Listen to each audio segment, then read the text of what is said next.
Hello, I'm Roger, and I'm here with Chip Dog, and we are coming to you from the high desert of central New Mexico. You are watching Multiple Sclerosis. The monster inside me, my story. Okay, welcome back. Today is Wednesday, January 5th. Thank you all for tuning in. I want to say Happy New Year. I know a lot of us are hoping for a better year coming up. I know I am. It's been a rough year. But I don't know if it's going to get any better. Hopefully we can keep our fingers crossed and hope that it is. The last show I did was a week and a half ago on Christmas Eve. And I had some special guests, and I want to thank them again for being on. I had my son Kyle, who was on, and talked about helping take care of my sister before she passed away. And then I had my niece, of course, my sister's daughter. And we talked a little bit about MS and the issues that they dealt with and kind of what I'm dealing with. But that was an interesting show. If you get a chance, go back and look at it. And Kyle brought up some good points that I think are worth looking at again.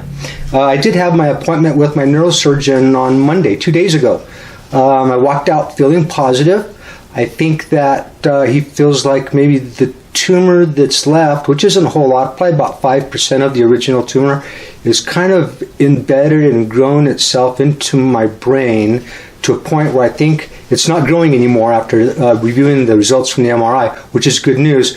I think they decided to just leave it alone. It's not causing major problems with me other than maybe a little bit of balance issues, and that's where it's located, in this back part of my head back here.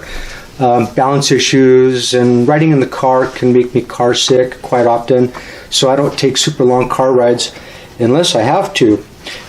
So I walked out feeling good. We're set up for another neurosurgeon appointment in about 6 months, so I'll do an MRI right before that. And so, 6 months out, we'll look at it again. To me, that's a good sign that he has put me out that far, which means maybe he's not so concerned about it, which makes me feel good. Moving on to the next topic, we have the MS walk coming up in April. And I know my daughter Melina is already making plans for this year's event. I'm not sure what date it is, but I will do another show. Certainly, I'll do several shows before that. And we'll put out dates and maybe talk about where we're going to meet this year. We're not sure about restrictions because of COVID. Last year, we kind of tried to keep the group down a little bit because of the COVID issue. So hopefully this year it won't be as big a deal. The next, I think we're going to have it at the same place, and that was at Village Pizza down in the valley in Corrales, which was really nice. I had a chance to walk in underneath the cottonwoods, where it was nice and shady, and hang out with my friends and have a good lunch afterwards, which was it was special to have all those people show up and do the MS walk for MS with me. That just meant so much. So moving on. I received a publication, and I just received my first one. My dad signed me up for it, but it's called Momentum, and this is Momentum, and this is the winter edition, and I think they probably put out 4 a year. I just got this one in the mail a few days ago, and it talks about MS through the ages and how multiple sclerosis may affect you depending on how old you are and your diagnosis date. But this is something that I would recommend you going and looking at.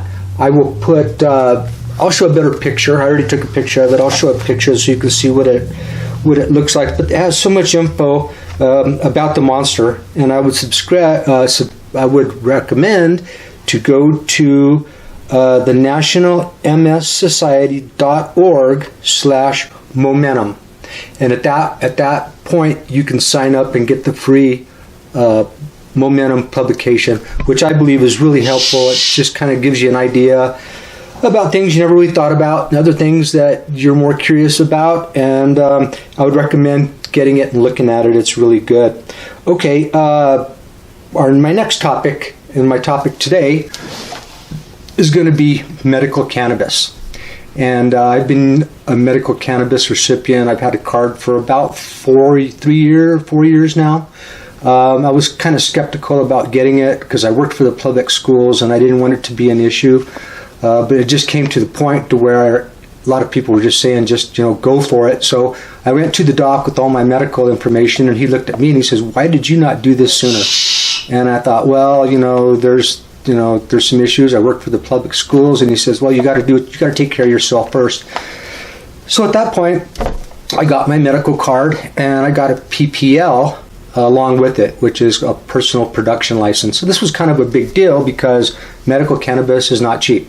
And so this license allowed me to grow, I think it was 6 plants during the summer, or in the house outside. I grew them outside. I'm an outside grower, and I still grow to this day. I've grown probably 4 years in a row, and I pretty much grow enough to last me most of the year. I figure an ounce a month is what it takes me to make it through, and so I produce well over that, and so that's a huge savings for me. But I do use some other products that I get from the dispensary, and depending on my need of the situation is how I choose which product I'm going to use.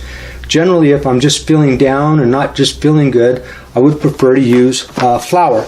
And I have a jar of flour here. There's about a half an ounce here. And if you went to the dispensary to buy this top shelf flour, it would be about $270 an ounce. So that kind of tells you, if I can grow enough for an ounce a month, that's quite a bit of money savings. But there are other forms. We have edibles, which I don't have any edibles to show you. I'm not a huge fan of edibles. I know they work for some people. I think the oils in the cannabis, in the food, or the oils from the cannabis in the edibles kind of messes with my stomach a little bit. So I don't do a whole lot of edibles, just depending on where I'm at. Then there are drinkables, which be honest with you, I've never tried drinkable cannabis. And I know there's a lot of dispensaries that sell them. There's some that don't. I've never been really interested in trying that just because I don't want it to mess with my stomach. Then there's what we call elevated concentrates. And this can be in a solid form or an oil liquid form. And I prefer the liquid form. And I'll show you what I got here. And this is a vape pen. And at the end of this is a cartridge that's filled with cannabis oil. And this is what I use during special occasions. If I'm on the road in the car and I get car sick, if I use some of this, it works. I use it before bed.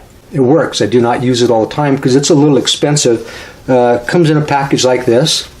Fancy little box, and the cartridge, this just unscrews off and you screw the new cartridge on, and it's 3/4 full, which is a half gram. And this cost typically, where I buy this, is at Greenleaf Greenleaf dispensaries, and it's $30 for a half a gram, and that'll usually last me a couple weeks because I don't use it all the time. But you can also get different. How do I want to say it? There's different types you can get. This is an indica, which is more relaxing, and I call it couch weed. You can get a hybrid, which is kind of a mix between an indica and a sativa and an indica, kind of an even high, And then there's the sativa, which is uplifting, and instead of putting you on the couch, it gets you kind of motivated to do stuff.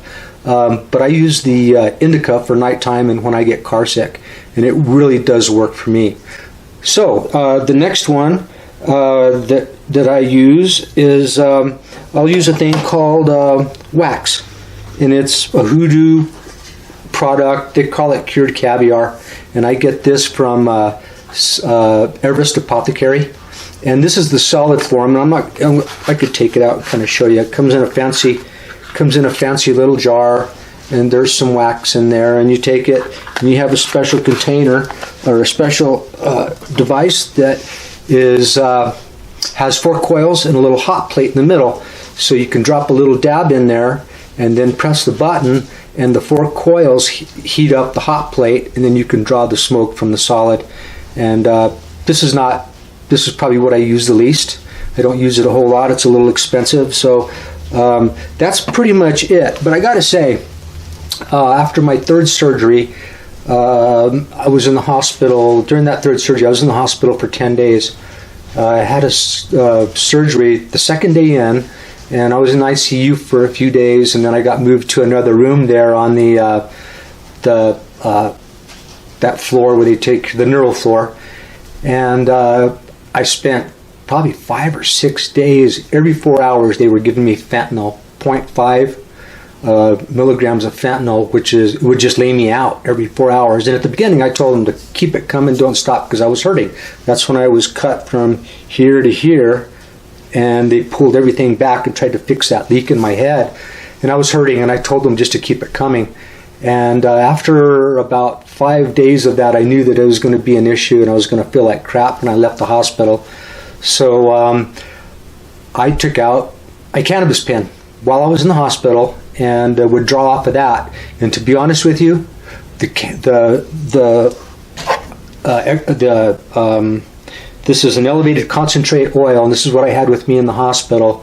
And it has very little odor. It could blow it into the pillow or whatever, but it worked for me as good as the fentanyl, which was just wicked stuff. It would just lay me out. It would take away the pain, of course. It would lay me out, and I got to the point where I didn't want to do that anymore. So I started using the Cannabis Pen. And how this came about is after my second brain surgery, I was in the ICU, and the young lady, the nurse who was taking care of me, I'm not going to mention any names, but she was awesome.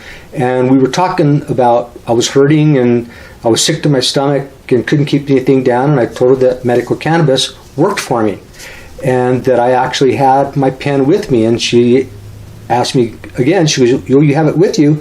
And I says, yes. Can I use it? She says, well, at that point I had staples all holding my head together. She goes, after all you've been in, if it works for you, by all means. And I told her, I won't get you in trouble. I'll be very discreet.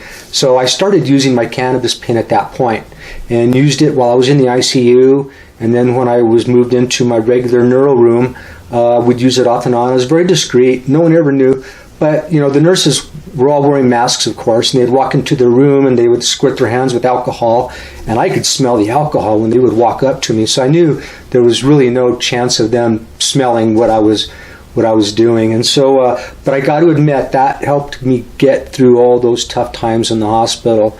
And I know there's some doctors that say that it does not show any benefit towards, MS or any kind of other things. And I think those doctors are being held down by the federal government, and I think that's pretty much what it is, because it works for me, and I know a lot of other people who it works for as well. So I think that's going to be it for talking about the medical cannabis. If you have any questions, comments, please leave them down below, and I'll try to respond to those as quick as possible. But I do recommend the medical cannabis. Shout outs, I'd like to give a shout out to all my MS Warrior friends. I hope you have a good new year. I hope the new year brings special surprises for everybody, and I'm talking about good surprises. I want to give a shout out to my friend Mac, and thank you for watching and leaving your comments. I want to give a shout out to Claudine, and thank you for her comments. And everybody else out there, I want to thank you so much for watching and tuning in.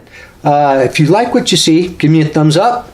Questions or comments, please leave them down below, and I'll get back to them. You can hear my Gandalf bird in the background, African gray, and he likes to be loud occasionally. Talk about the picture behind me in the background.